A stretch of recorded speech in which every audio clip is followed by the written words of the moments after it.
Today I'm in Switzerland, just about 20 minutes outside of Zurich, to meet with a regenerative farmer called Peter Fröhlich.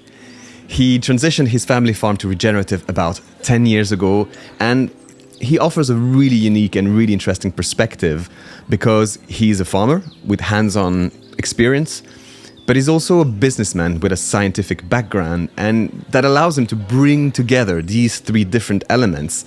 And we get into a really deep and detailed conversation about his farming system, about his rotation, about his use of machinery, of cover crops, and many things like that. But at the heart of the conversation is the concept of outcome-based farming systems, where we talk about why it might be detrimental to focus too much on the tools and the practices of farming, and why it might be a better idea to focus more on the outcomes we expect from farming and allow farmers to use every tool in the toolbox that they have to make that happen, but in a way that works for them, for their specific context, for their specific system, for their specific climate.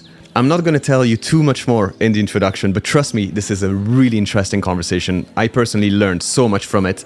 We get quite deep and quite technical about a lot of key topics. So stick around until the end, and thank you for watching. This episode was made in partnership with Soil Capital. I'm your host, Raphael, and this is the Deep Seed Podcast.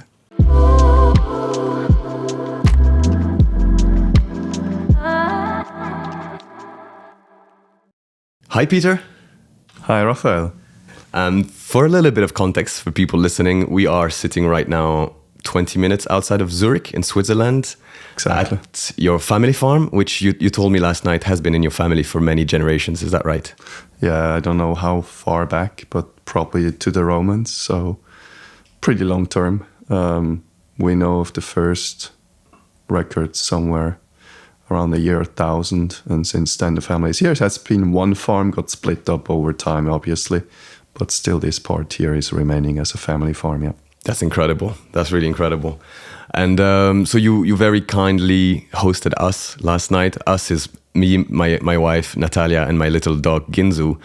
And we just embarked on a 6-month journey across Europe to meet pioneer regenerative farmers all across Europe. And this is our very first stop, and you very kindly hosted us last night, so thank you for that. Yeah, that's great. It's great having you. Thanks for being here. So, yeah, let's see what we can look into. Maybe we go to the fields even afterwards. Let's see.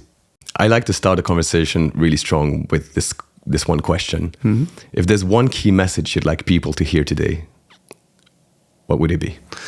Well, I would say it is that we as a society cannot fail on implementing regenerative agriculture, because that's our ecological income, I feel. So it's really something that matters enormously. And it's not only about the food, it's also about our environment.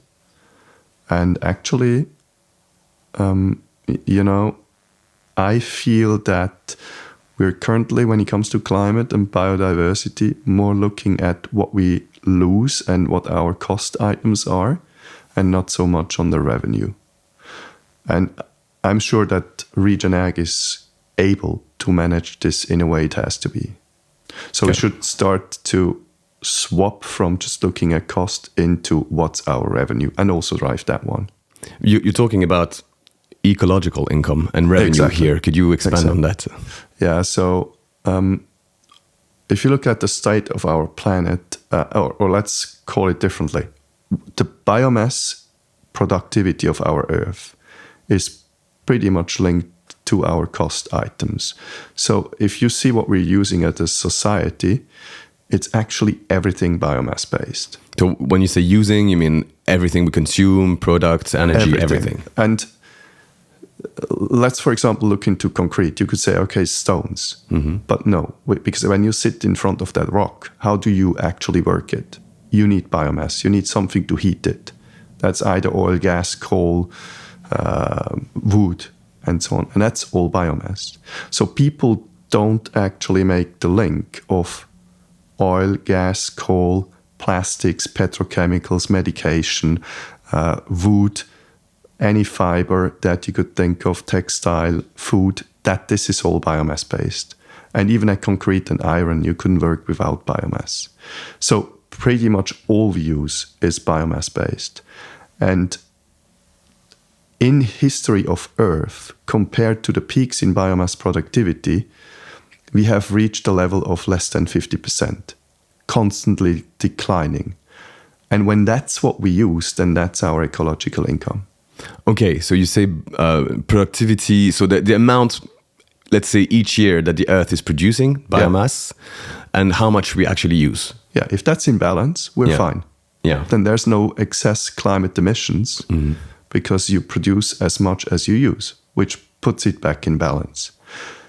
Right now, farmers are just looking at the biomass productivity of the sellable yield, not of the entire plant productivity. And the slash in biomass productivity we have seen is mainly related to deforestation. And even when you look at latest climate calculations, that's still a large chunk, land use change and deforestation, obviously. And what we actually want to do is to create the awareness of the farmers that there's more than just a sellable yield, that you really should grow plants on every meter square on your farm every day to maximize its productivity. And that's what Regenerative can do.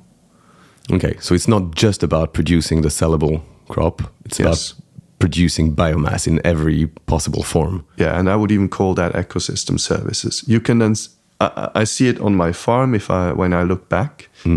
So with the biomass increase, with the more plant growth, you have also the biodiversity, the soil, everything coming back. So it's positively linked. So in many cases, we see extensification as a solution. And my personal belief is that that's a mistake. We need to have intense productivity on the fields, but we need to focus on the entire thing and then the ecosystem to have the positive effects more than the negative ones. And we can do that. So I can clearly demonstrate on my farm that with Regenerative approaches, this is possible. Okay. But it's more complex than just doing a bit of no-till or doing a bit of cover crops. It goes much beyond this. Okay, I suggest that we come back to this a bit later because there's so much to discuss here. But this was just an introduction question I like to ask. And now we're going to rewind just a little bit and talk about you. I'd love to hear more about your personal story. Okay, my personal story. So I grew up on this farm. My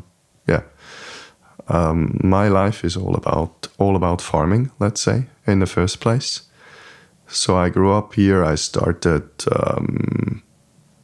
helping on a farm from little kid onwards. I started doing farm work here like really 10 years plus. I was mostly on the farm next to being in school.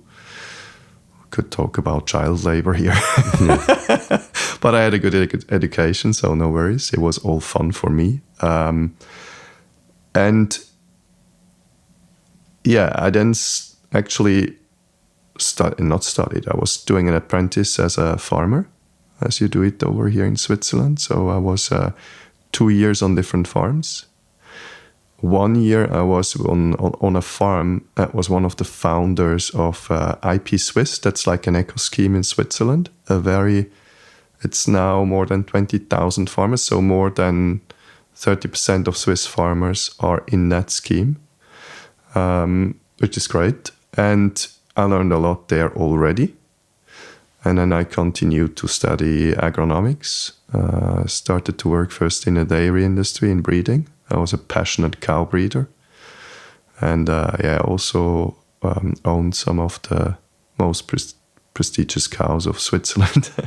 And then completely went for traveling to South America for a year. Came back and then went into crop production. So I joined Syngenta, which some call the evil. I don't see it that way. It's just a business that's trying to help farmers to be productive, which causes today too many side effects. So we need to become smarter than this one. But I was working there first in the crop protection part, but then also in trying to find a combination between crop protection and seeds. And then I studied, I did an MBA at the University of St. Gallen. and started my own company called AgriCircle that we want to transform now in a new venture called AgriPurpose, which shall become a purpose venture to actually serve the market in terms of outcome measures on how well you work with the ecosystem, so actually on outcomes of regenerative agriculture. Okay. And then how did you eventually come back to the family farm and take over the farm here? Well, that was a process. So I always wanted to do that. It was more about the money side. So, and I think that's still a problem we have in general in farming. I mean, it's not the job. It's the most important job on the planet, I believe. But earning a good living is hard. So, yeah, I took advantage of all my curriculum and actually earned quite a lot of money. And then came back and started working on it alongside the AgriCircle venture. And that worked well at that time because my dad was helping me a lot. And also I had an employee here helping me. So I was pretty much doing the management, but not too much more. And now my dad became older. I'm doing more and more, but it's actually a good complementary part to what I'm doing with AgriCircle and I'm starting to do with AgriPurpose, because I'm working the soil, I'm working everything. My farm is also nice because it's like a valley, so you can really see what's happening on both sides of it.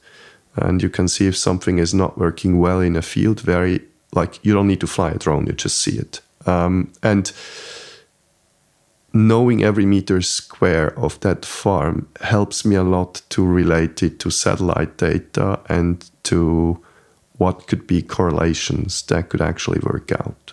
And I think that bridge, that's what I'm doing well, and it's what I only can do by also working the whole thing. So there's benefits in what I'm doing in terms of me being on the land. So I think, that just makes it probably more successful than what others can deliver. Okay, so you have this combination of being a farmer and working the land. Exactly. And at the same time, having this business and science aspects to the work you're doing as well. Yeah, and really looking into all these correlations and so on. If you're just looking at it from the data science piece, I still feel you miss out on a lot of things because not everything that you should know about the land is in the data we have available today. So that's one side that helps me enormous. And the other one is when I started to dig into regenerative agriculture, I really wanted to understand and measure what I'm doing, if that works, or if I'm just thinking it works. Because between you think it works and it works, there's a big difference. And I see that a lot on farms that they think it's great, but then we see it's not so great. Or the opposite. They think it's not so great, but it's actually great. Okay. So, and getting clear data and a good feedback on that one is very helpful. Okay. So would you say that having creating a healthy regenerative farming system is a balance of being a farmer and sensing what's happening on your farm on a daily basis, and also having the data and the science, and finding that right balance between these two, but not rely too much on one or the other? Exactly. Right. I think that's it. If we want to be quick, and there's one thing that I see is we should not trust too much into science. We should start to trust more the farmers. Because when it comes to regenerative agriculture, farmers are much ahead of scientists. And so scientists can only validate what farmers are doing because they know their job best. That's why I'm also a bit of anti-defining regen ag in terms of tools or measures, in terms of tools or field tasks that farmers should kind of start doing, because there's much more to it. And so to fill that with some knowledge. So when you look at farming here in this place, I have all my neighbors here. So it's a small, it's not even a village. It's 5 farms, and each one has about the same characteristics, I would say. But when it comes to the soil carbon, still there was a big difference. So let's say the farms had about the same amount of animals. They had about the same crops being grown. They had about, kind of the same soil tillage, the same varieties. Everything was pretty similar. But my dad was always the one that had more SOC in the soil than the neighbors. That means that a healthy soil is just more complex to achieve than using the right tools. It is really about almost some magic you need to perform to actually bring it to life. And that made me aware that there might be more than just toolkits that farmers should adopt. So that is one important angle that I always try to defend and make people aware of. Regen Ag is not so much about the tools used. It's more about the contextualized implementation of the different steps along the cycle, the cropping cycle. And that's much harder to grasp than just some tools being used. And when you say tools, you don't necessarily mean physical tools. You mean well, I mean physical tools, but it can be digital tools. So it can be a plow, it can be a strip till, it can be no-till, it can be cover crops, it can be different fertilizers, it can be microbiology, compost tea, whatever you need as activation, micro minerals to be spread on leaves. It can be any of those tools. In our case, I think what my dad made different to the neighbors is a bit more patience. Meaning never entering a soil when it's too wet, not working it when it's too dry. So that's, you can do a lot by, you can actually, that's a bit strange maybe to many people, but you can actually build soil with a plow if you do it correctly, compared to the status quo. And that's something that's not in a lot of people's heads. But it should be there because it's really about the how and not about the what too much. Okay, yeah, very interesting. Could you tell us a little bit more about the farm? How big is it and what is your system like? So we have a 30-hectare family farm around about, and we grow 6 crops on it. So we have not a stable rotation, but I'm checking that I'm never closer to having the same crop every 4 years. So we grow pumpkins, sugar beets, oilseed rape, wheat, corn, some grassland. And once in a while also barley, depending on the year. So pretty special crops. So it's pumpkins. It's a vegetable that's not simple to grow, and then. Also oilseed rape, sugar beets, that's rather, I would say, not difficult, but others call it difficult crops to grow. So they're a challenge in a sustainable system, let's call it like this. Yeah, I would love if we could dig a little bit deeper into this, because for me this is still very new, this concept of rotation and why you choose certain crops, in what order, depending on what markets. So maybe you could talk us through the different stages of your rotation and explain the thinking behind it. I mean, what I'm trying to mix always is a spring crop with an autumn crop. So you have 1 year an autumn crop and the next one a spring crop. That helps you to regenerate the soil better. So you can only have one cash crop per year? Yes. It's not possible to do? No, it's not like in Brazil where they do 2 or 3. Okay. Now we have one crop, and then we have the cover crops in between. So in the past, how it worked is you were growing a kind of cash crop, and then you left the soil empty until the next one. And then, with the winter crop, you covered it over the winter 1 year, and then the next year it was empty over winter. And that we have changed from actually doing that to it being covered all the time. And by all the time, I'm really talking all the time. So, for example, we even do a no-till buckwheat after cereal harvest in July to then plant oilseed rape in end of August. So that gives me a month for 6 weeks about to actually grow something, and I don't leave my soil open for 6 weeks or my fields open for 6 weeks. And that buckwheat has time to grow, or you use it specifically as a cover crop, not as It's a cover cash crop. It has time to become hip high. And I then use it to actually cover my soil so that I don't need a herbicide for the oilseed rape anymore. Okay. And what do you do with the buckwheat before you? Nothing. It's just like rolled down. You roll it down, and then you. And then I plant the oilseed rape into it. Okay. Yeah. That's one of the innovations we're doing. So this is, well, because others do till the soil, and then they do a subsowing another crop into the oilseed rape, another crop mix. And that's, to my understanding, less, well, it's different, but it's working less well than what I'm doing. Yeah. Let's keep going. You mentioned pumpkin. Pumpkins, it's another one. So usually pumpkins is leaving a lot of soil open. So how I'm doing it is I usually do it after cereals. So they get harvested July, let's say this year. And then I would do the pumpkins in May 2026. So they're pretty late. So I'm doing a very quick growing first in cover crop right after cereal harvest. And then I destroy that beginning of September for one that is actually growing over winter that I directly till into this. And I try to do that in a way that I have some biomass remaining that's dead, like tall, like big sticks and so on, because that's houses for insects to actually survive winter. So it's kind of like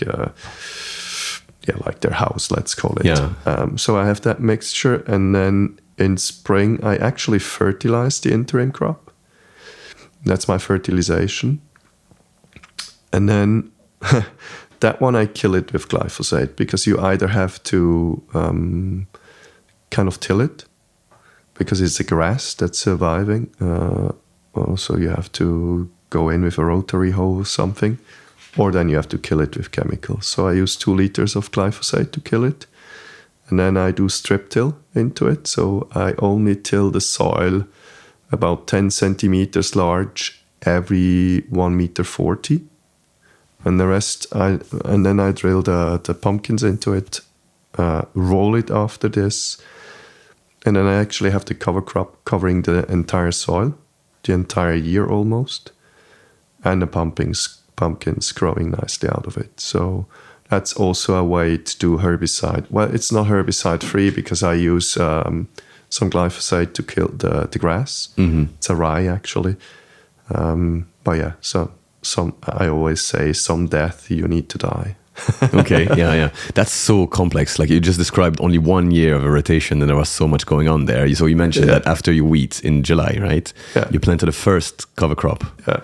What do you plant then? It's a mix of 20 species, very quickly growing. A large part of it is Ost Indian hemp, kind of. I don't know the name anymore. And it grows shitloads of biomass. Okay. Like, it's crazy. It's becoming tractor high. So like a 2-meter cover crop, a lot of biomass. And then I just drill a second one into it over winter that has about 15 components. Into it, yeah. You mentioned the second one, but I was wondering what the... Yeah, I mean, the first, when you roll a plant and it has been flowering, it usually dies because it has done its purpose kind of to propagate. So it has flowered. And when you roll it, then it kind of more or less gets killed. So let me check if I understand. So like later, so after that first cover crop has grown properly, and you want to seed a second one into it. Yeah. While you do that, you also roll it down. Yeah. And so you're planting the second one while this one is being rolled down, and it automatically dies because it flowered already before. Yeah, when you don't have this thing with the grasses, then it's pretty easy to actually kill some plants when they have flowered. So that's also something I could be doing for the overwintering piece, that I would have something that would be flowering, another grass. but it's just not producing, not even close in terms of biomass. Your By grass? far not. No, if you have no grass inside, it's really like if you grow a grass, it's about twice as much biomass that you can have in the same time. Okay. And that to me is very important because I'm looking after biomass. Okay, you want to maximize biomass. I want So to maximize the first cover crop is a mix of 20 different species. I guess Yeah. it's first of all it covers the soil during that period, Very quickly. especially in the summer when it's really Yeah. hot and dry. It has all of these different benefits. You have all different species, some high, some low, some big roots, some Yeah. wide roots, and it really, really works the soil Everything. for you. And then the second mix, or second cover crop, is Yeah. more of a grass because you want to maximize biomass production. Exactly. And it's also, you know, that the biggest sequestration we see is usually on grassland. And what you're doing there is, first of all, you are not tilling the soil anymore, like nature would actually also do it. And then secondly, you have different growth phases. And I think it's important to have both if you want to build soil, not only to have the diversity, but also to have different growing phases. I think the more you have, the better it is. So I have a friend of mine, Gerhard Weisshäupl, he's even going into 3 or 4 times that there is more regrowth. Not sure that's better. I don't know it actually. So it could be. I'm just not knowing. So I think we should not only talk about cover crops, but also how many times you have a regrowth over the year, because that's adding into sequestration, I believe. Regrowth of that cover crop. Yeah. How does that work? Well, you usually kill it, then you plant the second one. But Okay, so not in a way that you till the soil. So how we're doing it is, first of all, we're not tilling the soil after cereals. So it's a no-till operation of the cover crop into it, which we have seen is also better in dry conditions. So when you drill deep enough, it really always, even if there's almost no water, it gets hip high. And then you directly drill the next one into it. So never any touch in terms of soil tillage, a part of the no-till drill that does a little bit of soil work, but really just a little bit. Okay.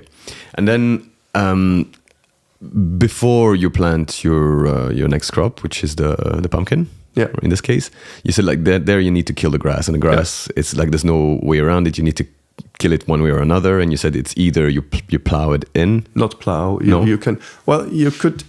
There's 3 options. One is a rotary hoe, where you kind of just mix it with the soil. So you go like 5 to 10 centimeter deep and mix it in. Mm-hmm.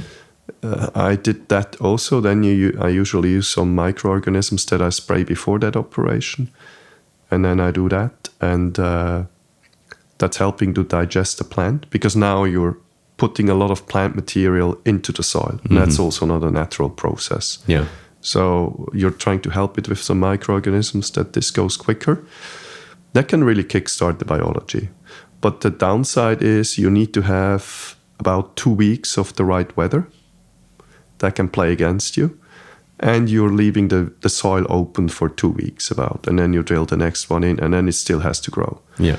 And when it's pumpkins, that means I have 1.40 meters of nothing. So, okay, I would have to subsoil something into this. And I'm doing it just like I use 2 liters of glyphosate, which is really not a much. Not 2 liters, when you say 2 liters, is what, per hectare? What's the... That's per hectare, yeah. That's 2 liters of glyphosate per hectare. So that's 720 grams of active. Mm-hmm. In most cases, people use way more. But when you acidize it nicely and everything, that's way enough. And so the thinking is that if you look at the system as a whole, everything you described here, if you want the whole thing to work, in this case, you choose to use a little bit of glyphosate, a little bit of poison, because it allows the whole system to click and to work. Exactly. And as a whole, in the balance of the negative, the small negative you get from that poison, but all of the benefits you get from everything else, it's worth it in the balance. Well, you know, I think what I see is establishing a crop, how we do it today, is a very unnatural process. And somehow you have to do that. I believe glyphosate, the glyphosate metabolites of it, not the glyphosate itself, but the first metabolite, which is called AMPA, is actually having antibiotical properties. So it's an antibiotics. So you should be careful with it. And my philosophy is you should never spray that on a soil because that's your digester, and we know taking antibiotics is not the best for your gut. So same for the soil. So you're trying to minimize this. And so I only spray it on plants. It should be all green when you do it. That's the first principle. And then never more than 3 liters. Never. Never. I mean, this is, and never spray it on a crop you harvest. I mean, this is to me a complete no-go, and it's done in many parts of the world. So it's called desiccation, where you try to dry a cereal. Or then it's the non-GMO crops, where you spray it onto to kill the stuff in between. And it's known that when you do that, the mineral profile of the crop that you grow is changing. So you have less minerals in the food, which is bad. So I think it's a lot about how we're going to use it. So I don't see a proper use of the GMO part. I think that's really bad. We don't need it. And I don't see it that it would be applied on soil. So when you do these treatments in the summer where you have just a few bad weeds that you want to kill, I mean, this is a no-go. Okay. There's also new technology where you could only spray then the plants in this case, like selective. You fly with a drone, you detect it, or you have sensors on the machine to detect it. Then it's also okay. Yeah. But yeah, never on the soil. Because this is something that sparks a lot of debates, right? The whole glyphosate topic.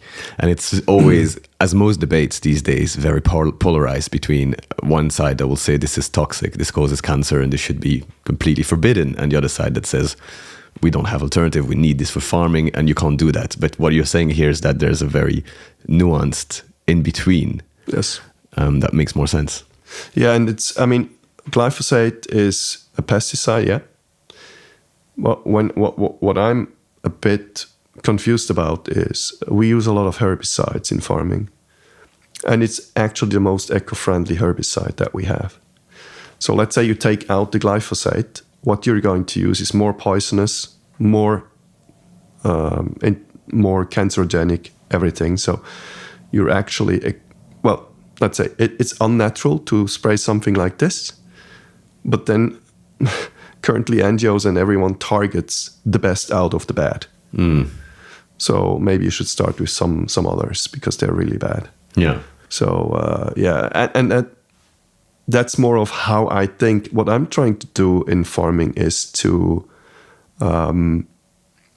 use the least of the bad.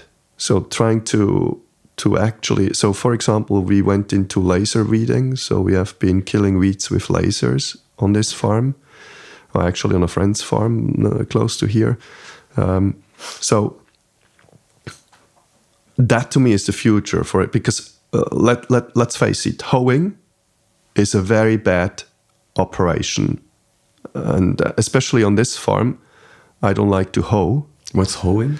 It's usually what you do to kill weeds. So you go in with iron, with a machine that actually tills the soil about 2 to 3 centimeters deep to kill the weeds. Okay. And you usually do that when it's dry. So you have a lot of dust, which is actually wind erosion. So you lose a lot of soil. And here we have all our fields are a bit, have some little slope. And what we see when there's a heavy rain after the tillage, we lose a lot of topsoil. It's getting washed away. So I personally don't like hoeing at all. And that's more or less one of the main operations in organic farming. On this farm, very bad. So we're trying to minimize it or not do it. And that just leaves you with a certain set of potential options. And I believe there we should really talk about what's the least of the bad. Because, for example, hoeing, you expose the dark soil. And what then usually happens is that heats up a lot. So you have two effects. One is you kill the weeds, they dry out. But second, you kill all the organics in the topsoil. So not the organics, but all the life, because it heats up more than 40 degrees, and we also die when we have more than 40 degrees. So soil life is dying. And when it's beyond 60 degrees, which usually happens, you start inactivating weed seeds. And that's what people like about it. But it's very bad for the soil. So we should start also thinking about all these things and their real impact. Not just thinking, oh, the organic thing is great and the other one is bad. It's really about balancing what is the ecological impact of all that thing and how can I minimize all that in my operations, which are by far not natural. So establishing a crop as we do it today is not a natural process. That's just something we do. But it's far from being what nature would be doing. Yeah. You could argue that farming is not a natural process in the first place. Well, there you come what is natural, and what is artificial and all these discussions. But it's not a process that nature would actually do. Yeah. It could be a great way to start talking about the concept of outcome-based systems. Because here, we're talking about different tools or different methods that we can use to get a result, and whether it's plowing, weeding, hoeing, or if it's using some chemicals. And I hear more and more that instead of telling farmers, okay, you should do this, or you should not do that, or you should not use this product, we should just look at the outcome. What gives you the best outcome? Maybe you could explain that a little bit. Yeah, I mean, I'm one of the founding farmers of the European Alliance for Regenerative, EARA. And there we have this, there were 70 farmers in a room. I would say some of the most advanced. There might be others. I'm not excluding here some others. We invite them to join EARA. So, but what we have been, there's farmers from all spectrums. So it's like holistic management, it's like eco scheme farming, it's organic, it's conservation ag. All the streams are there. And we were about defining what regen ag is. And we even struggled with the 5 or 6 principles, how they're defined by Gabe Brown and others. So what we said is, in a sense, regen ag to these farmers or to us is, first of all, context specific. So it's different on my farm here close to Zurich than it is somewhere in the south of France or in Portugal or up in Sweden or in the east, anywhere. It can be even very different just 15 kilometers from here, which it is, by the way. And then it's outcome based. So you really should check what is the things that are the result of your operations in terms of yield, in terms of inputs, in terms of biomass productivity, in terms of soil cover, soil health, and so on. And it's a life-enhancing process of continuous improvement. So you want to enhance the life on your farm, and the life is mainly in the soil. So we know today 60% of all the species and of all the life is below the surface. So first priority, soil health. And there actually the nice thing is, most important with soil health is soil organic carbon. And that's then kind of linked to the climate debate. That's how a healthy soil is linked to climate. But not only this, because that's also the power of life in the soil, let's call it.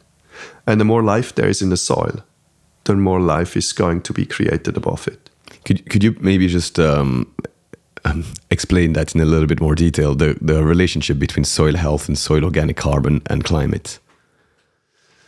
Well, so about 60 to 70% of the soil health is determined by the soil organic carbon that's in it. And that's actually the humus. It's a complex thing, hard to define. Some people say it's not even existing, but so it's the soil organic carbon that's in the soil. Now, when you measure it, you go for a percentage of that soil organic matter in your soil. And you're also you need to give it a weight. So you're also going for a per volume weight. That's called the bulk density. When you measure bulk density, you're measuring more soil health parameters, because the more dense your soil is, let's say you have soil A, stays the same. The more dense it is, the more compacted it is, the less water infiltration can happen, the worse is the soil structure. And something I see on my farm clearly, so there's a link. So actually by going for the soil organic carbon, you're measuring most of the soil health that you need to measure. And now when you have more soil organic carbon, that means you have taken carbon out of the air and put it into the soil. Right now we're doing the inverse. We're killing biomass, so we're deforesting, so we have deforestation. And then we even till the soil, which reduces or just don't care about how much biomass is growing there. And then we kind of decrease the amount of soil organic carbon in the soil. And that's how it's linked to the climate, because this releases CO2 and the right operations bring it back and enrich it in the soil. And on this planet, you have only life where there's carbon. There's no life when there's no carbon. So more carbon in the soil means more life in the soil, more microbes, more fungi, more everything. Let me take a really short break from this awesome conversation to tell you about the official partner of the Deep Seed podcast, and that's Soil Capital. Soil Capital is a company that accelerates the transition to regenerative agriculture by financially rewarding farmers who improve the health of their soils. They're a really cool company. I'm a big fan of their work, and I'm super proud to be partnering with them for the Deep Seed podcast. Okay, that was great. Then let's get back to the outcome-based conversation. Yeah, outcome-based.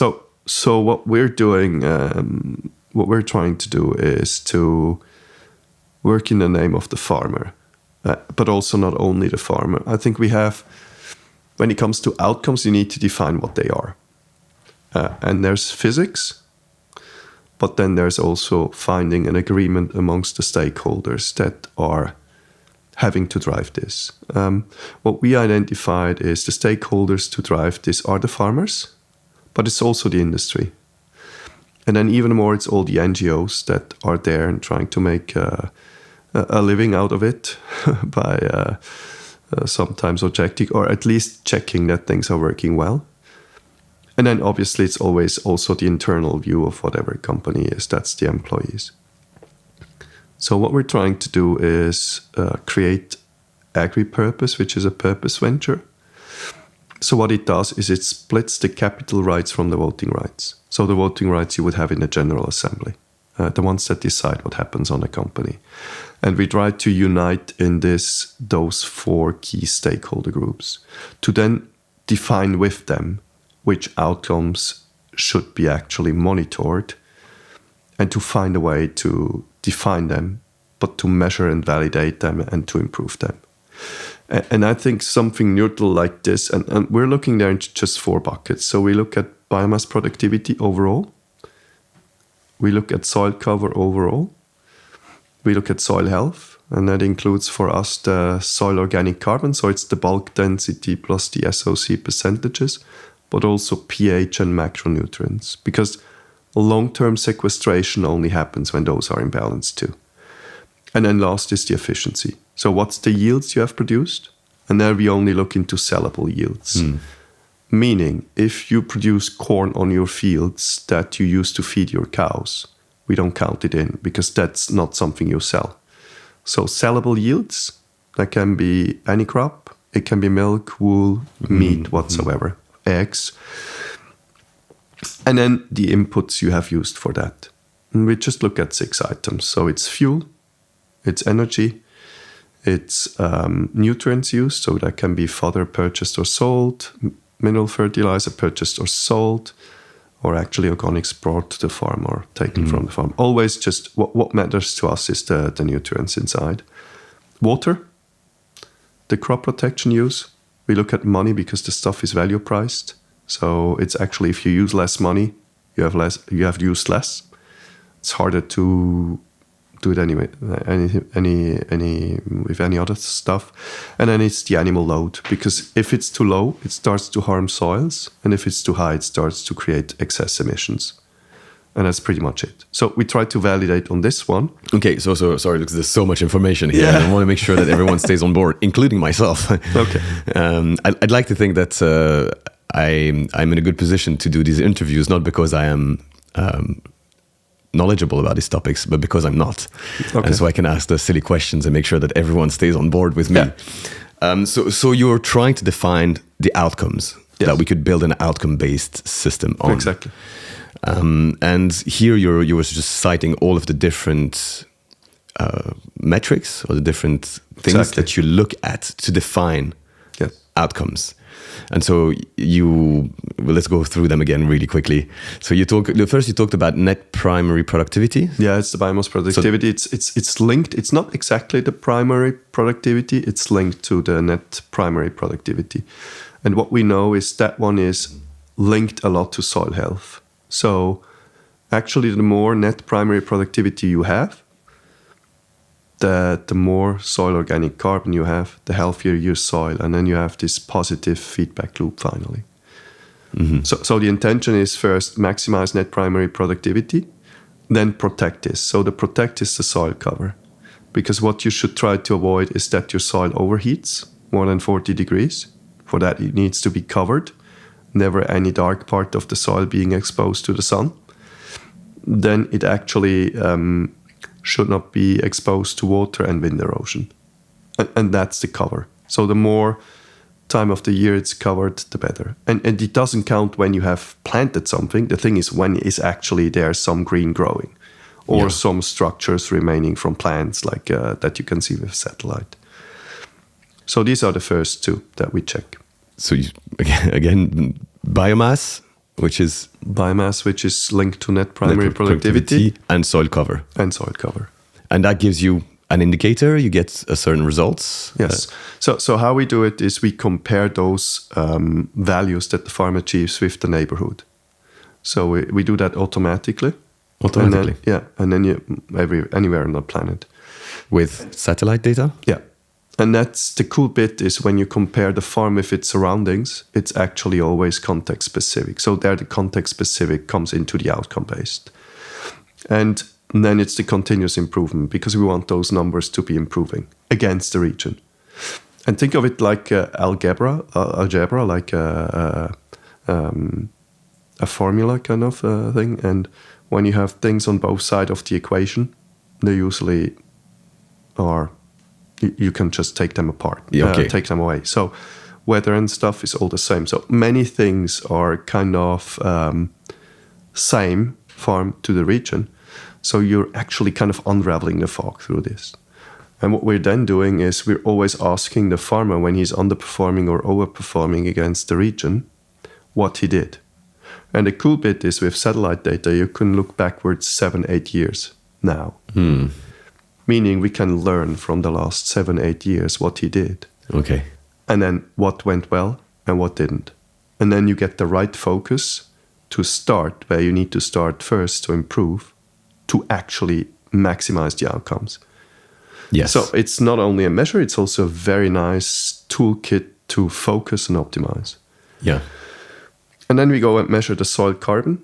Soil carbon? So that's soil sampling. And so how does that work? So with the satellite, we look at the variation of your soil over the last 7 years. And then through this, we go and sample at the right places. Not most do today that it's optimized for just soil carbon, but we know it's more. So pH is as important for long-term sequestration as macronutrients. So we want it to be balanced. So we sample where there's most differences. And then that goes to the lab, you get a result, and with an AI, we can then distribute it at 10 by 10 meter. Okay, is that something easy to do for farmers, to take those samples and to send them to the lab? Or? Yeah, no. No, we don't want farmers to take it. Yeah. The reason being is we have seen that there is the potential to trick the system. Yeah. So we don't want them to know exactly where the sampling happens, for a good reason. So it should be external providers doing that because it's finally, hopefully, related to money. And then you need to have some safeguards in place. Okay. So we have a sampler doing that. It goes to the lab with the result and an AI. You get the high resolution soil data. Usually see that this can help with fertilization or, as I do it, an optimization of the cover crops. So I make an example. When I see that I lack somewhere in phosphorus, usually there's enough. It's just no plant available. So what I do is I focus with the cover crops on buckwheat because that kind of frees up phosphorus. We know that. So I put in the mix additional buckwheat when I know it's a problem there. Or when it's potassium, I put ceradella. So it's like the same, just for the other nutrients. So you can either do precision farming with all the technology or you use nature to then balance the field. And you need to see and know that, even on small fields like mine, like 2 hectares, because there's sometimes huge differences. And then when you have the average, it's like having one arm in cold and one arm in hot water. You're just doing the wrong thing everywhere. So we're trying to actually get this addressed. That's what it does. So we see that farmers are moving quicker and it saves them about 100 euros per hectare per year. So it's a lot of money. It's a lot of money, yeah. But so you need a lot of different samples to be able for the model to give you precise results? Yeah, we need 3 per as a minimum. So small fields, that's more, but we only go for 1/3 of the fields because with the first step, we identify which soils are the least performing. And then usually you also there have the right focus. So you start implementing where you have to do it first. So the satellite data tells you where you have the biggest problems with your soils. Where I have the biggest problems in kind of which fields. Yeah. And there I do the most intense sampling. So again, it's the focus for the optimization. Yeah. And then, the last bit is when you're maximizing net primary productivity, protect what you have produced, improve the soil health, then it's actually how efficiently have you achieved this. And there we look into the yields, but only the sold yields, because that's a better link to what are the calories you have produced for human consumption. It's not perfect, because you still can combine, let's say, corn or soy, and it goes into fodder, but it reduces already all the intra-farm kind of processes. So let's say you do corn silage and then you feed it to the cows. Again, we do not care about this. We only care then about the milk, the meat, the animals you have produced. Yes. Okay. And I think that's a better link to what's the efficiency in terms of human food production. And then we just check what have been the inputs that came from somewhere else to achieve all this. Okay. And that we want to minimize. Yeah. So we want to maximize all the rest, maximize the yield, and minimize the inputs. In our scheme is as long as you are actually improving on those 4 items, you're in the scheme. Mm-hmm. You can have 1 year down performance, okay, because that can always happen. 1 step back to take 2 steps ahead. If you have 2 years, you need to book a consulting and establish an action plan on your farm to stay in the scheme. That's kind of how we're going to do it as agri-purpose. You have to improve on each one of the 4 parameters, or there's one score that combines them all? No, each one of them. Each one of them. There's not like a farm score with a formula that combines them. That well, it's just a start. We might come to that conclusion that that's needed, but I see it on my farm. You can achieve improvements on all of them. Okay. If you're actually, and the cool bit about this is you cannot trick it. You cannot trick it. It's really, if you and as we said earlier, there's a lot of positive coupling with, for example, NPP. I'll give you an example. So if you just grow 1 crop and you have a dry year, and then 1 crop it's kind of not so, well, let's say it's highly affected by drought. Let's say corn, then you have a huge yield dip. But if you combine that, for example, with grassland or with, in this case, I would say what's pretty stable against it is, for example, buckwheat is a good example. Just some crops that are really not so much affected by drought, you have a higher productivity. Meaning, if you have a more diverse crop rotation over the years, you have a higher productivity. If you have more interim crops or cover crops, you have more MPP. If they're more diverse, you have a higher assurance that they grow and that they grow more biomass, so you have a higher productivity. Meaning you have more diverse plants on your soil that interact with the soil. You have the root exudates, which then help to stimulate the soil life. And we see that this stimulates also the above ground biodiversity. So one thing I know, for example, is in Switzerland, one additional plant is about 11 distinct insect species that come with it. So if you grow more, obviously you have much more insects. And just one example, I had a soil sampler on my fields this spring. He was sampling in my neighbor's fields and in ours. And in my fields, they were really bothered by insects. And it's always a good thing when you look upside when you see that. So when you look to the sky, because then you see all the insects flying around. Okay, so when they were doing the sampling, that was really annoying for them. There were so many insects on your farm. And on the neighbors' farms, it was just silent. Yeah, okay. And that's the crazy bit. It comes back real quick. But it sounds like a very, very strong methodology here and a strong system, but it sounds also very complex and advanced and maybe in a way a bit elitist for a farmer who's maybe interested in getting started with regenerative. Mm-hmm. And let's imagine starts experimenting with a lot of these different methods to improve soil health, using cover crops, improving biomass, improving soil health, but then gets a little bit of a productivity dip, for example, the first year, even minor, then to be failing by the system's rules would be very frustrating and very... Yeah, well, you know that there's the point here. It could be, but the point, and most see a yield dip, and we have to account for that one. But it's about the efficiency. Most also use much less inputs when that's happening. So overall, there's still in our scheme, they're still fine. But what I see is when you start, let's say you do no-till, it's not that you're suddenly a better farmer because you're using no-till, because you need to learn to do no-till. And you need to do it properly. And it's not the right fit in every situation. And that brings you again back to outcomes. Yes, it's much simpler when you say, I'll do cover crops and do this, and then it's all great. It's not how it works, unfortunately.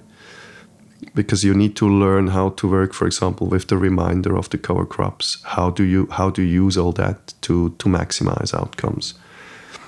And that brings you back to the outcomes. Mm-hmm. They, as a farmer, give you the guidance what you're doing well and what you're not. And we see in our scheme that sometimes with a plow, you're having much better performance than with a no-till drill. And I believe, that's my personal belief, that we should stop thinking in these silos. So if you do this, you're a great farmer. If you do that, you're a great farmer. No. The art of the thing is that you do the right thing in the right situation. And that's why my dad had more soil organic carbon than my neighbors, doing the same things. So it's not only about the tools, it's about how you use them. And there the outcomes help you too. So I truly believe that when you go to how most people want to define regen ag, which are the tools, that this is really counterproductive.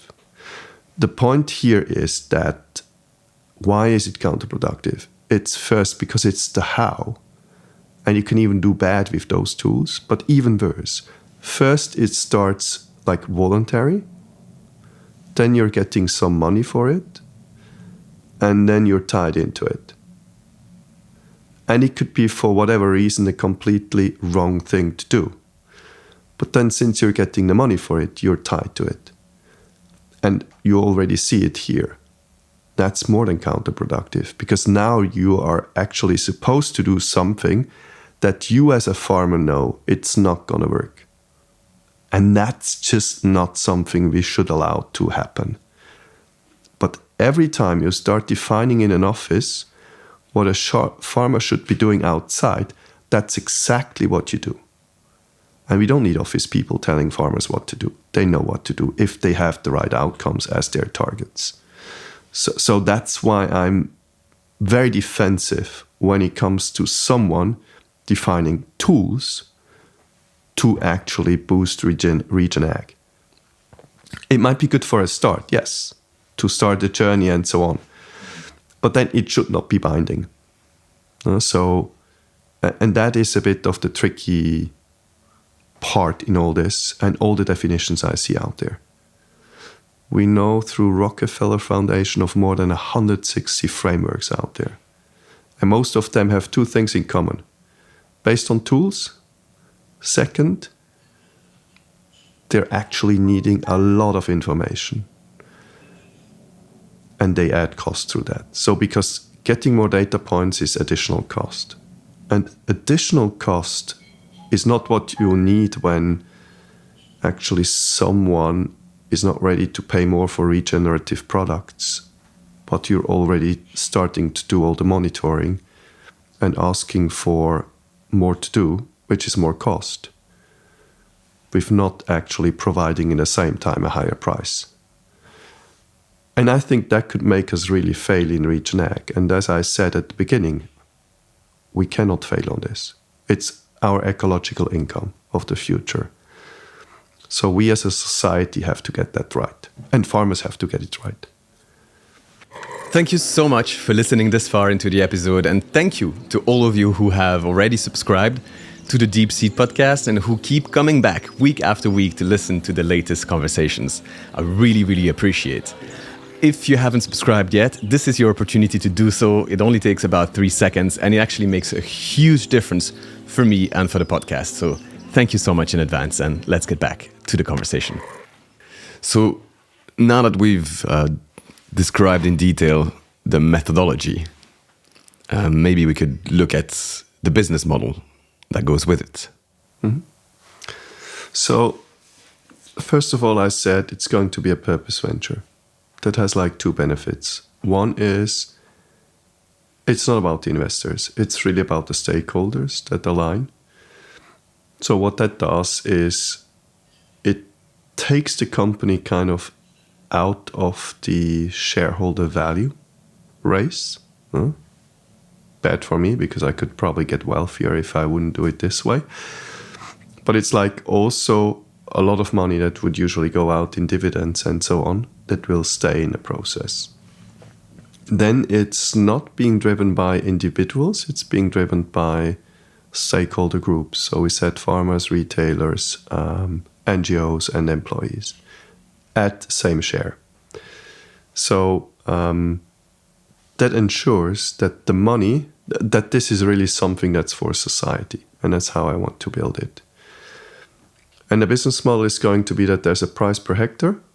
And what is going to be delivered through this is actually this continuous improvement, but also then the carbon, tracking the carbon, like how much emission is there. And what that will lead to is kind of two markets to tap into. One is when it's kind of produced this way, we are now talking to the SAI platform and we have there a letter of intent that they would give a purchase preference, not a higher price yet, but a purchase preference to produce that's produced regeneratively, which is a big step. Because today you can have produce that's produced regeneratively and still they go for something else for whatever reason. So that would be binding that they buy those volumes, which in fact to a certain extent is a higher price, but not one that materializes in a payment. It's just like you get your volume sold. And we also see that we can couple this with, actually we call it smart deals, where you're still not getting a higher price, but you're getting more of what you produce to be sellable. So with potatoes, what we would, for example, do is that a bit of the larger ones, a bit of the smaller ones, that you could still sell them at the normal A price. So instead of them going into feed, they would still go into human consumption. Mm-hmm. Just to the level that it would not be more kind of costly for the processors. And you can do that with almost all vegetables, with almost all fruits. I would say with all fruits, with nuts, with many things. It's harder for the big grains and so on. So there we would need to find a solution. But that will enable the region farmers to have more income. And that's kind of the business model. Okay, I need to get back over some of that because so you started by saying there's a price per hectare. Yeah, there's going to be a price per hectare for either the farmer or a processor. We're not so sure yet where to target. They would pay you. They would pay us, and then on the other side they would get the purchase reference. Okay. So which usually translates into somehow a higher price. Okay. So the farmer first has to prove that methodology. Yeah. Was used successfully using the metrics that we discussed before. Exactly. They, for your services, pay you per hectare price, and then you take charge of selling their produce? No, that's still the normal process, but they would get the purchase preference from the buyers. Okay, so you kind of put a stamp on it. Exactly. Saying we did the methodology and therefore it gets this preference. Exactly. So we call this approved regenerative. So he would be approved regenerative, and then the producer of that farm would have a preference. Okay. And potentially a smart deal which will lead to more money being on the table of the farmer. It's kind of trying to establish it without the need of additional money. You try to work with the money that's already in the system. What you're doing is you're giving those farmers that are transitioning a bit of edge by having them selling a bit of a lower quality. That doesn't matter for you at all, which is just putting more money on the table of the farmer. But overall in the market, it's still financially neutral. Okay. That's the idea. Have you started that program yet, or is that? We are about to start it this or next month. Yeah, that's the idea. So we're still into last funding. But it looks like we're going to be successful and start it, within a few weeks. How do you make that attractive to farmers to join the program? Because there's obviously a big shift that they need to make if they're conventional, let's say, and they need to change their system a lot, learn a lot of new tools, maybe invest in tools as well. There's so much to be done for them. Do you feel like the incentive is strong enough for them to do that? Well, in theory, you're right. In practice, not. So the point that the framework does is it gives you the right focus and it makes you start at the right place. And we need constant improvement. So we're not looking for the big shifts. We're looking for the small steps. So in a sense that what we're doing is not radical. It's also it's transactional. It's not transformational in the short term. But when you improve 3% each year, let's say 3% each year, you're twice as good in a lifetime. So what we want them to do is to make the little steps, but the right ones. The ones that influence the outcomes the most. And so, in a sense, that makes it the least complex to actually embrace the journey. Because you know where to start, most likely how to do it, and then that's also cost efficient, because you start at the right point with the right activities. We have one more advantage, which is the first year is baselining. So you're in the program already, and it gives you time. And then you can have one down performance. So in a sense, year 3 is really what matters. Okay. So you get some time, and you're still already in the program and can earn maybe even more money already. I believe that's a great incentive to join. But then you're right, it's actually a bit of a trap, because once you're in, you need to really change something. It's, you could do a bit of no-till with no effect. That's not going to work. If your no-till has no effect, you're not improving. That means you need to find ways to improve. And that's a different level than just putting some tool in action. It's to use that tool and put it in action in the right way. And that's a different level. Yeah, I agree. Yeah. So you get more time to perform, but you will need to perform. But I think that's also what we need as a society. We need farmers to perform, and we need to find ways to fund and start this without the need of additional money, because no one has just spare money somewhere that you can put into regeneration, unfortunately. It feels to me.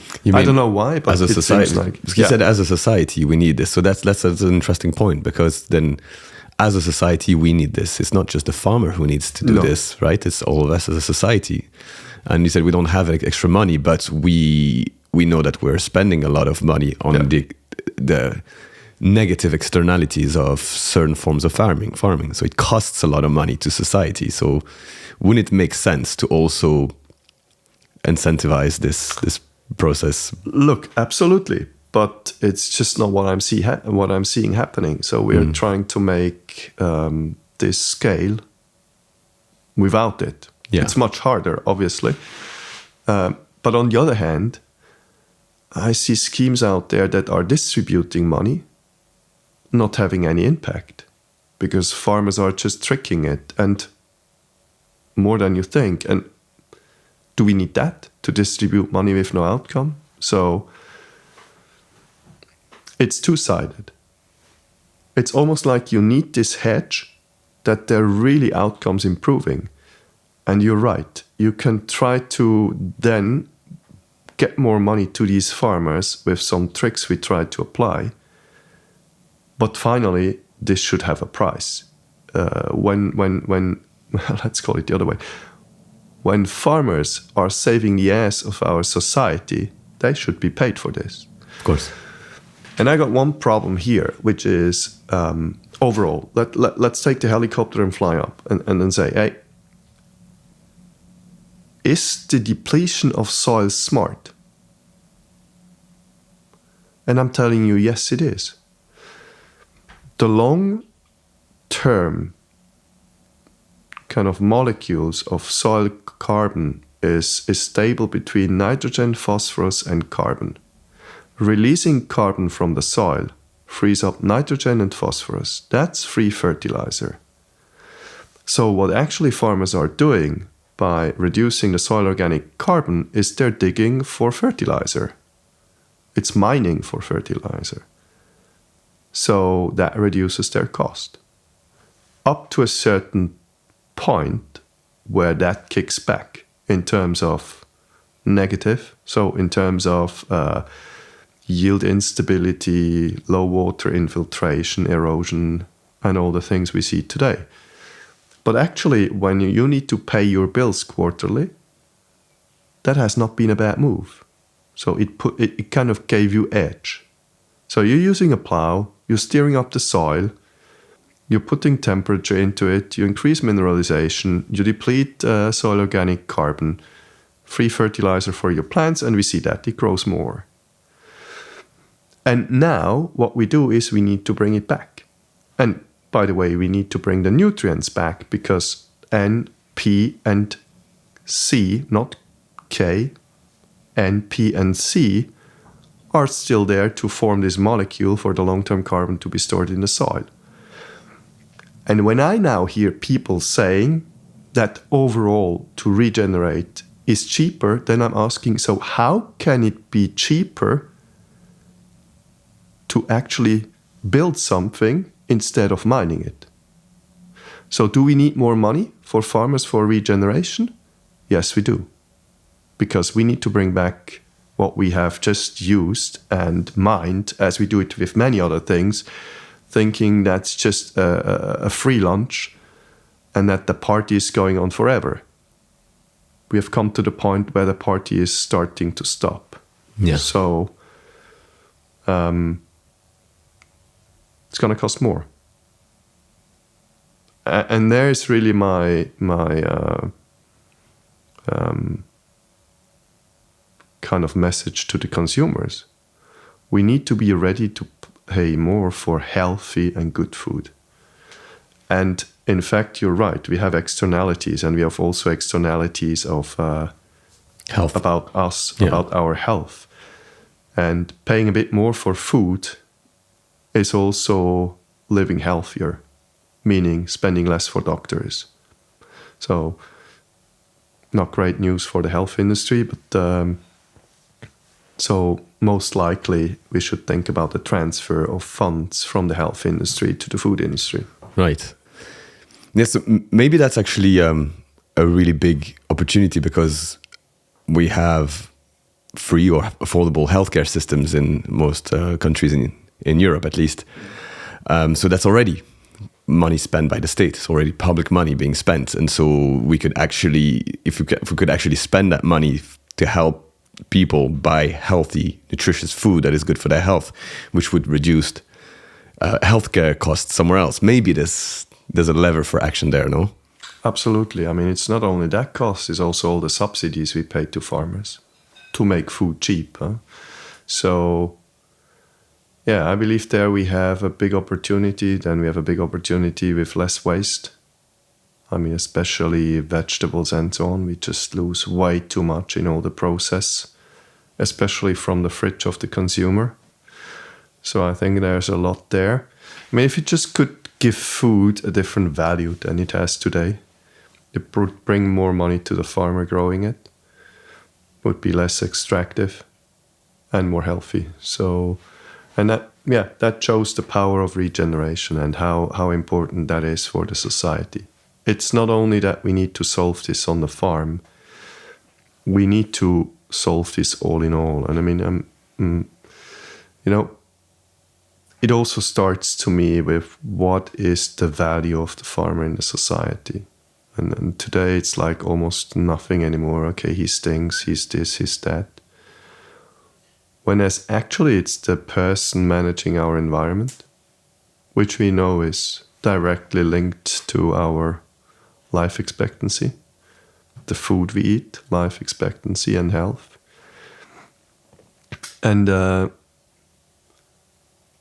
so it's one of the most important people we should talk to and appreciate, even probably more than scientists, which we kind of think is more important. And then also soil. I mean, soil is our life. It's our kind of, it's the source of life. Just these 30 centimeters of soil organic carbon. And we call that one in many times dirt. So we call our life and what we get created of dirt. Maybe not so smart to give it such a bad kind of nuance as a society. So yeah, I think there's big shifts we need to work on as society. Yeah, big work to be done in education as well, and awareness. Absolutely. And I really hope to contribute to that with the podcast. That's a great thing. Yeah, I'm sort of on the edge between trying to have very dense, in-depth conversations so that even professionals in the food systems could learn new things. But I also want it to be accessible to a new audience who might find this interesting. And it's a difficult exercise. Totally. I see that. I mean, but you see, if you want to have in-depth conversations, you can talk about a week just how you set a no-till drill perfectly. So yeah, that's maybe not the level we should be going to in such a podcast. So yeah, I like your approach. Yeah. Let's talk positives. Maybe you could describe some of the things you've seen happening on your farm since you've transitioned to regenerative that really made you think, okay, this is working. This is making me like happy with what I'm doing.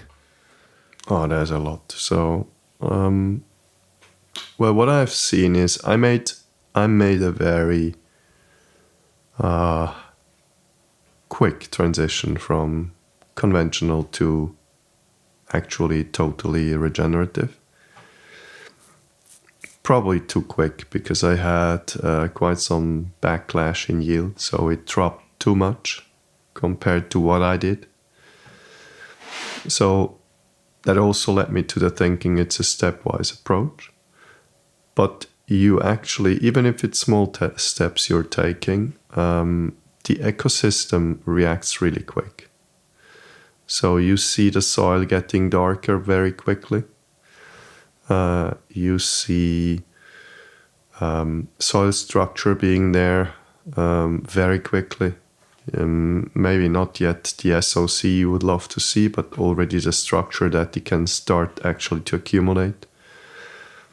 You see insects coming back, lots of animals coming back, birds coming back. So it's crazy, but we have some birds here, and it's my neighbor and I doing Regenerative. And the birds are 90% of the time in our fields. If you check it out, they're in our fields, and that's not coincidence. So they find more food, probably healthier food also for them. I'm also measuring certain things in the soil, so we clearly see that stuff is coming back very quickly. I'm not afraid of any heavy rain incident anymore. So we have some manholes where we try to catch water from the streets and then put it into the river. I'm just almost like closing all of those because I want the water in my field, compared to you did not want that water in your field before, because it's just like infiltrated and you can use it. It's like a big reservoir in your soil. It's like a reservoir, so you're harvesting the water instead of trying to get rid of it. So yeah, and then about inputs, so I was able to reduce a bit of fertilizer, not too much, because I want to build soil. You need fertilizer. We talked earlier, you need fertilizer to build soil. But I was able to reduce quite a part of it, 20-30%, because I'm collecting it from the air with the leguminosis. And I reduced heavily in tillage, so fuel use was cut more than in half, so really a lot less. I lose much less machines, so that's a cost that's a bit hidden, but I'm almost at the point where I don't need a large tractor anymore, just a small one. Which is a huge cost for a farm, especially of our size. And I reduce pesticides by 70%. I still need them in oilseed rape, because that's just, the yield drop is just way too high when you get rid of them. And on the other hand, oilseed rape is a crazy soil improver, so I want to keep it as a crop. So yeah, there's always the pros and the cons in everything. That's what I'm trying to balance. Okay. But the shift on the farm is crazy in terms of ecosystem services. But it's also how I'm doing it. The shift is also crazy in terms of how it's different to that farm. It has nothing to do anymore with what we did before. Not much, actually. So it's a very different approach to farming with different problems. And as much as that's great, the one downside is the old system, 50 years of experience, my dad, myself. The new system, 5 to 10 years of experience. And that means you're just doing more mistakes. So it's all that context-specific experience that's still lacking. But the shifts on the farm are crazy, so I would never want to go back to what it was before. How has your father welcomed these changes? He's been farming here for his whole life, and his parents before him. How did that go?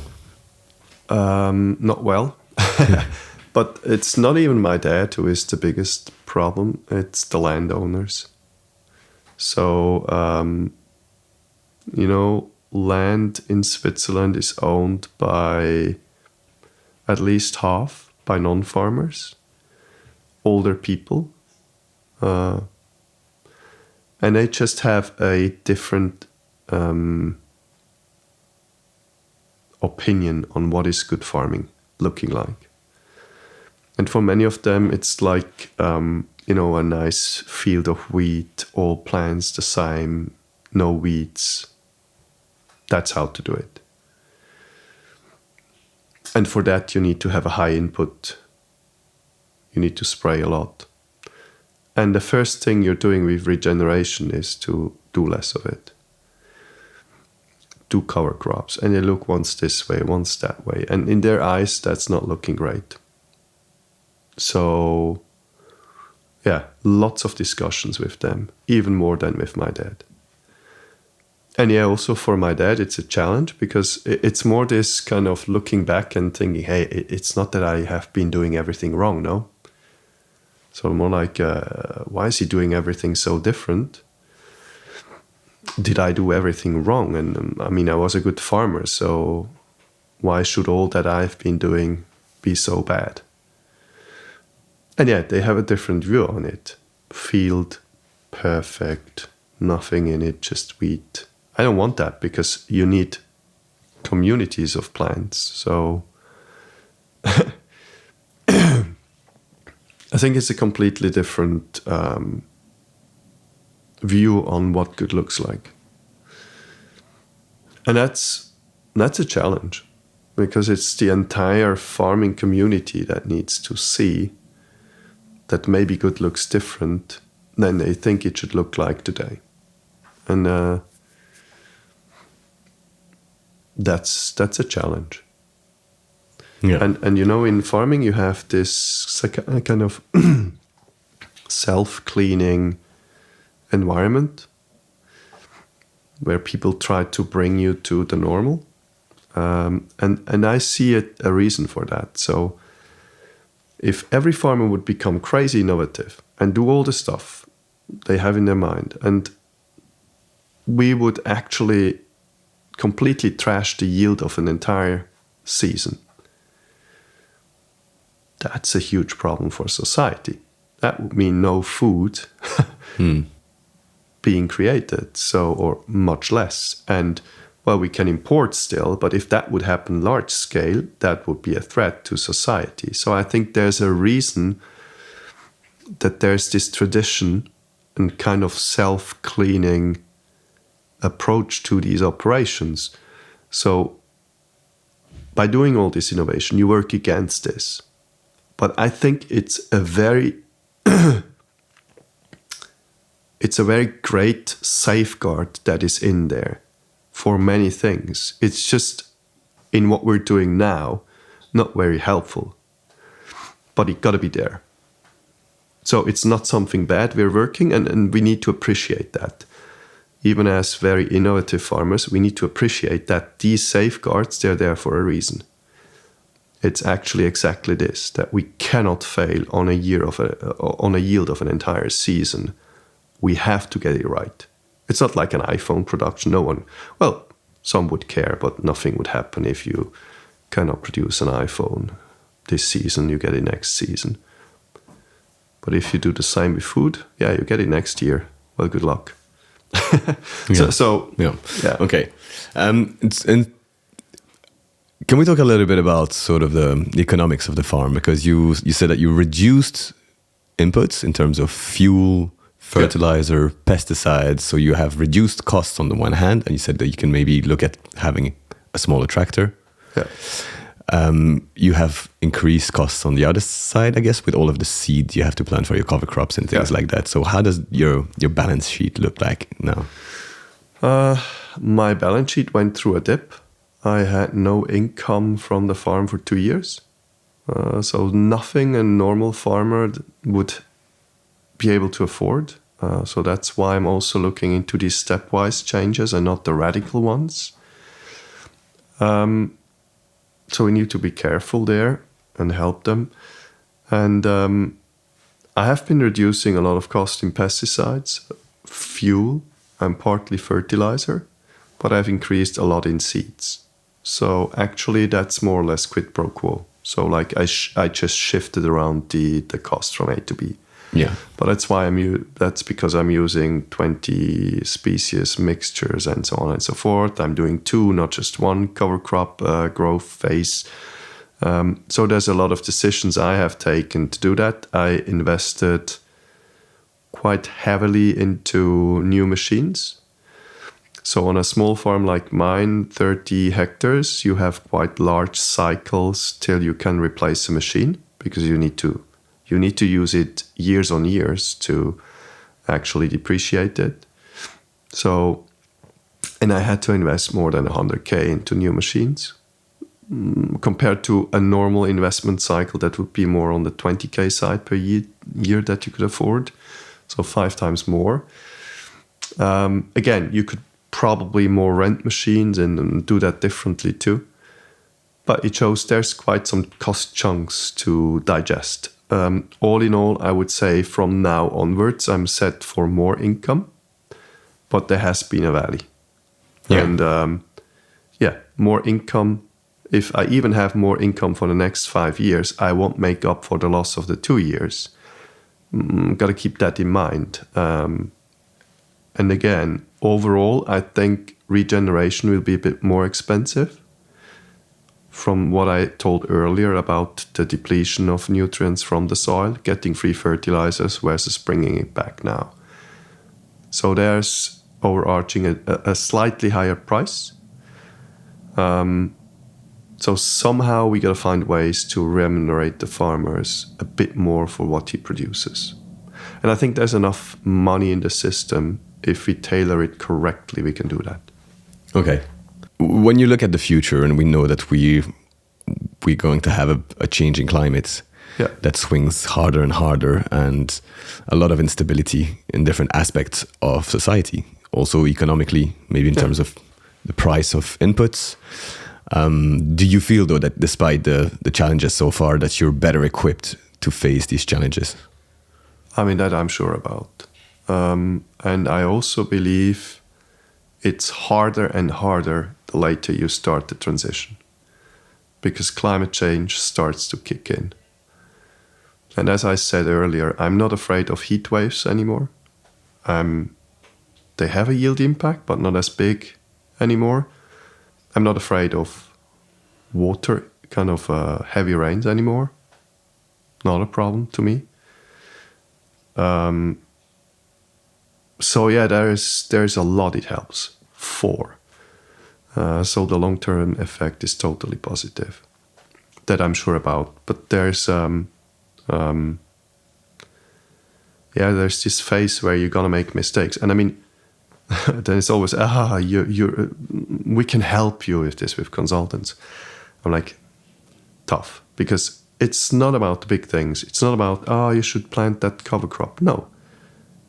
It's about, did you drill it 3 centimeters deep, or 5, or 7, or just spread it? Or it's about this how. And in one situation, to just spread it, or to kind of drill it into the soil just little, can work. In other places, you need the 5, and then how do you set the machine that the furrow is nicely close and all that stuff? That's the stuff it is about. It's the nitty-gritty. It's the small things that you set correctly or not that make it work or not. And that's not too much of what a consultant is going to tell you. It's more about your experience in the different situations and conditions on actually how the things are working and how do you have to set the machines. And there no one helps you. This is your thing, and that's where you will do the mistakes. They will happen. So it's more of a question, how do you do that? That you have the learning, but the hedge. So this is, again, it gets back to doing small steps, but the right ones. And that's what we have to ensure. Yeah. And you also mentioned the need for finding extra income sources for regenerative farmers. Yes. What are the most promising avenues you've been exploring? I mean, to me, I with all the latest things, with inflation and everything, I don't see that people are yet ready to just pay more for food. And we see it, this premium market that's like maximum 15% of the market. The rest is reluctant to pay more. And that's a fact. So the question here is, what's the potential sources of money that you could kind of access without making it more expensive? we talked about health, but that's long term. When you buy food, that's a short term decision. So what I see is really this, we call it smart deals, that you try to give preferred quality schemes or whatever to farmers that are into regeneration, so that they can sell a higher share of what they have produced. I believe that's how it's to be done. Yeah, and then another one is really like thinking about all the middlemen and all the, to shorten the supply chains. Yeah. I mean, this is, it's also a thing about aggregation, but it's a lot more about market intransparency. And the problem with market intransparency is that the people that are having a benefit of it will fight anything that makes things more transparent. So, but I believe that could be another source of, access to money for farmers. Yeah. And then we have one last thing, which is I am very sure that too much food is wasted today. And that's also consumers' money. So having less waste and using that money for maybe paying a bit more, so you're not spending more overall, but you're spending more on the stuff you buy, but then you eat it, you actually eat it. That I think would be also creating a lot of money. That's kind of a paradox, right? You said that people are not willing to pay more for good food, and then people will waste a lot of that food that they buy cheap, because it's so cheap that then you think, well, it's fine if I waste a little bit of it. It goes bad in the fridge. Exactly. The dry bread you throw away, or the salad that's just not so nice anymore, or the vegetables, instead of somehow using them still, and so on and so forth. So tough. I think their education comes into play again. Mm-hmm. And we have cut back on all that education that we had in schooling when it comes to cooking and everything. And today it's all about convenience, and you do it, and if it's not fitting, you're throwing it away. It's not about cooking a great meal anymore. And, I think there's also some corrective actions we have to take. How much do you want to invest into the third language people should talk, or actually some physics? And it's great if you learn all this stuff, but when you then miss out on the basic, and that harms our society so much, then I think we should start rethinking if we have taken the right measures. Completely agree. Yeah. And maybe education systems will need to change drastically in the coming years with AI and all of that. And maybe that's an opportunity to maybe leave out a little bit of the stuff that will be done also, or that is not as necessary to a happy, healthy human life anymore. Yeah. And add in a bit more of the core essentials of life, like nutrition and food, and where the food comes from, and community and relationships and things like that. Exactly. And being able to talk with each other. And I just wanted to come back also to something else you said about transparency. Sometimes I feel like when you're looking for the problems in society, just suggest more transparency and look at who's fighting it. You might get a clue about where the problem lies. I totally agree. But yeah, anyway, it's been an amazing conversation. I feel like I could just keep talking to you about so many different things. You are incredible with knowledge and your experience. And so thank you so much for hosting me here. Thanks a lot for sharing this incredible knowledge with the deep seed community. And thank you very much. Thanks a lot, Raphael. Has been great having you.